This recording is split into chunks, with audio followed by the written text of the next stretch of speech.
The Hoosiers have developed a reputation in recent years. They hit the long ball and they score a bunch of runs. This was in part thanks to guys like Logan, Sowers and Miller who helped make up the heart of the lineup, bashing 37 and 24 career home runs respectively. Sowers and Miller are gone now. Sowers is playing in the Chicago White Sox organization after getting drafted in the 28th round. Miller is playing in the Philadelphia Phillies organization after getting drafted in the 22nd round. For a lot of programs, losing two guys like that could lead to a slip in offensive production the following year, but Indiana's situation could be quite the opposite. "I think this year is gonna be a special lineup," catcher Ryan Feynman said. "I think it's gonna surprise a lot of people. That special lineup could look like this. Outfield: the lineup should start with a pair of outfielders that will be stars for this team. Matt Gorski and Logan are, for a lack of a better or less cliched term, a dynamic duo. Gorski might be the closest thing the Big Ten has to a true five-tool player. He can hit for contact and power. He posted a .356 average and went yard 8 times last season, but he's also got speed, a good glove, and a good arm to boot." Hoosier fans should expect a big year out of the junior, as he's been projected by several publications as the Big Ten Player of the Year and could be a guy that sneaks up draft boards as the year rolls on. Khalifa is one of the best leadoff men in the conference. He posted a .429 on-base percentage in 2018, at least in part thanks to his ability to draw walks and a tendency to get hit by pitches. The senior also has plenty of speed and takes care of business in center field, occasionally making unbelievable plays like this one against Maryland last season. The real question comes in left field, with Khalifa manning center and Gorski moving to right field to replace Sowers. This is a team loaded with talented players, and because of that, there are plenty of options to take this spot in the lineup. The frontrunner for that left field spot could be Drew Ashley. It seems as if the do-it-all sophomore is a great fit with the philosophy the new coaching staff has installed. During the fall, he showed an ability to be a pest on the basepaths and has shown in the past that he's a capable fielder. Other contenders for this spot could include sophomores Sam Crail and Elijah Dunham, who each showed they were capable of playing roles for this team last season as true freshmen, and Heartland Community College transfer Carter Bridge, who hit .353 with 43 RBIs and 19 stolen bases for the Hawks last spring. Infield: like the outfield, the infield has a mix of spots that seem to be solidified and some question marks. Ryan Feynman will once again be the guy behind the dish for the Hoosiers. This will be his 4th season as the starting catcher in Bloomington.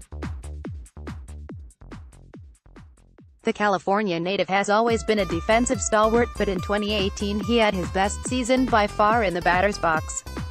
As a junior he hit .284 with 7 home runs and 37 RBIs, all career highs. Another guy that you can sharpie into the starting lineup is shortstop Jeremy Houston. The junior from Chicago is another plus defender up the middle for you, but his bat could surprise people this spring. "I think Jeremy's growth offensively has been one of the more interesting storylines that we've had," Coach Jeff Mercer said. "That guy's worked really hard. He's a different offensive player." Matt Lloyd is listed as a utility man, and for good reason.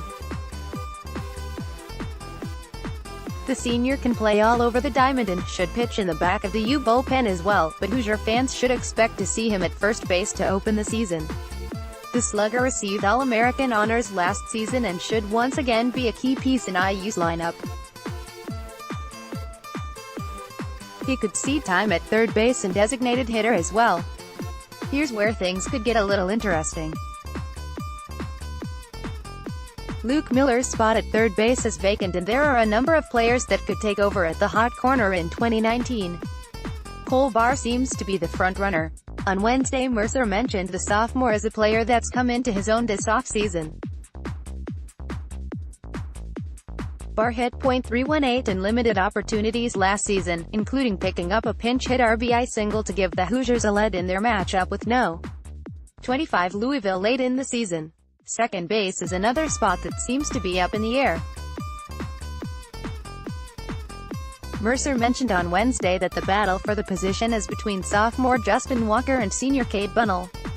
Walker had ups and downs last season in his first season in Bloomington, but showed plenty of upside. He's a plus defender who utilizes a slender, athletic frame to cover a lot of ground in the middle of the infield, and if Houston weren't on this team he'd be a natural fit at shortstop. Walker has a similar issue to Houston in that he's struggled at the plate at times. He hit .248 in 2018 with a pair of homers and 22 RBIs as a freshman. He also only got on base at a .287 clip. Bunnell didn't see the field very often last season, his first in Bloomington after transferring from Madison Junior College and previously Kansas State. He mustered just one hit in his 14 total at-bats as a junior, but there's been some buzz around him heading into the year. Here I believe that Walker is more of a known quantity than Bunnell purely because of the difference in the playing time the two had last season. Walker's potential seems high, and if you truly buy into the theory that strong fielding up the middle is an important part of building a good baseball team, you won't find a much better defensive pair than Houston and Walker. Edge, Walker. The last spot in the lineup is the designated hitter. It's very feasible that this spot will be used to give some players a rest day. Feynman would be a prime candidate for this. It could also be used as a tactical tool to give Matt Lloyd more freedom to get out to the bullpen and warm up for a late-game pitching appearance without taking his big bat out of the lineup. When the Hoosiers put their 9 best players on the lineup card, Scotty Bradley is almost certainly the guy that takes the DH spot. Last season as a sophomore, Bradley earned a second-team All-Big Ten nod by hitting .326 with 7 long balls and 19 RBIs. This lineup should be capable of lighting up opposing pitchers, but perhaps not in the way we've seen the Hoosiers light up opposing pitchers in recent years. The Hoosiers relied heavily on the long ball under former coach Chris Lemonis, perhaps sometimes too much depending on who you ask. Under Jeff Mercer we're less likely to see guys swinging out of their shoes and more likely to see a balanced offense with the Hoosiers scoring in a number of ways. The Hoosiers could line up in a multitude of ways this season. Something that could quickly become a recurring theme for you is the amount of depth they have all around the diamond. There isn't a single spot on the field where there aren't at least 2 or 3 quality players that can play for the Hoosiers, which is something to be excited about if you're a new fan.